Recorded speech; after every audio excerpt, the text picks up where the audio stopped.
We talked last week about a poll that showed that 64% of current Republicans are willing to leave the Republican Party if Donald Trump were to start a third party. And this reinforced the sort of soft nature of much of the support of the Republican Party, as well as the cachet that Donald Trump, at least now, as we approach 1 month since he's been out of office, that for at least now, Donald Trump still has on the Republican Party.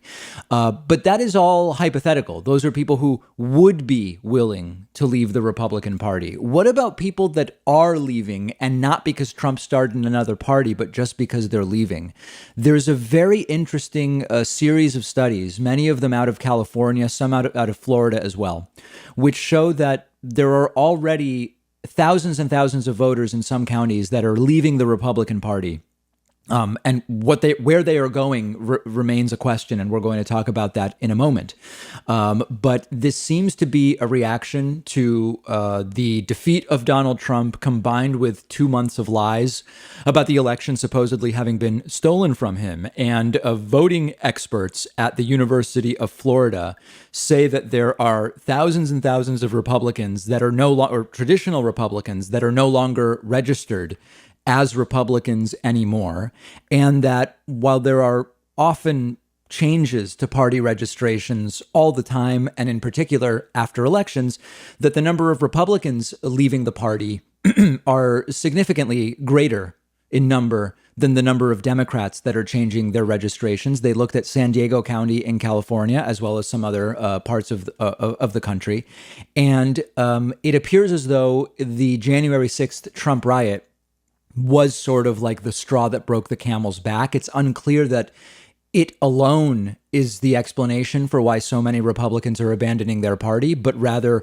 the sort of culmination to months and really years of a complete joke of a Republican Party with Donald Trump at the helm, at its head. And it is believed indeed that the abandonment of the Republican Party by these folks is a sort of rejection of Trumpism more than it is of what the Republican Party used to be. These folks who are leaving, widely believed to still be in line with whatever values or ideologies brought them in the first place, whether it was Ronald Reagan 40 years ago or whether it was someone like either of the George Bushes, or more the Newt Gingrich style early 90s politics that attracted people to the Republican Party, or folks like John McCain and Mitt Romney, more recent Republican nominees. Whatever it was that brought them in, they're not leftists. They're not leaving because they're leftists, but they're leaving as a rejection of Trumpism is what it seems to be. Now, there's a really important and obvious question to ask if we want to figure out what is or is there an electoral impact to this, which is, okay, if you leave the Republican Party, are you still voting for Republicans? Unless we have reason to believe otherwise, they probably are. You can leave the Republican Party and be an independent and still vote just for Republicans. And I can't imagine that many of these folks are looking to vote for Democrats at the state and local level. Maybe some would stay home, which would still be help to the Democratic Party.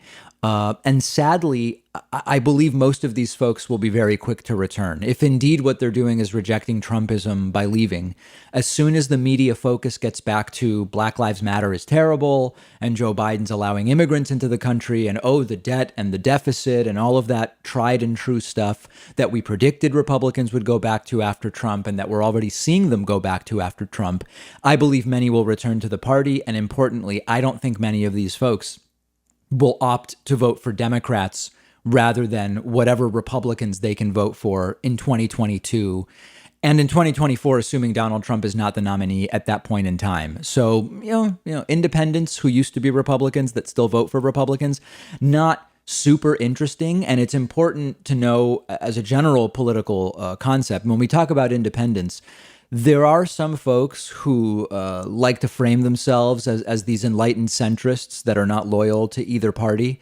And sometimes they vote for Republicans or for Democrats or Green Party or whatever. The vast majority of independents vote overwhelmingly for one party or the other. And they are essentially as partisan as most Democrats or Republicans. They just aren't officially affiliated with any party. And let's not overstate the importance of party registration alone. Now, that being said, if a lot of Republicans are abandoning the party, If some of them are saying, for the time being, I'm not going to be donating, these are things that could make a difference. The question then becomes, will Democrats take advantage of it? And that certainly remains to be seen.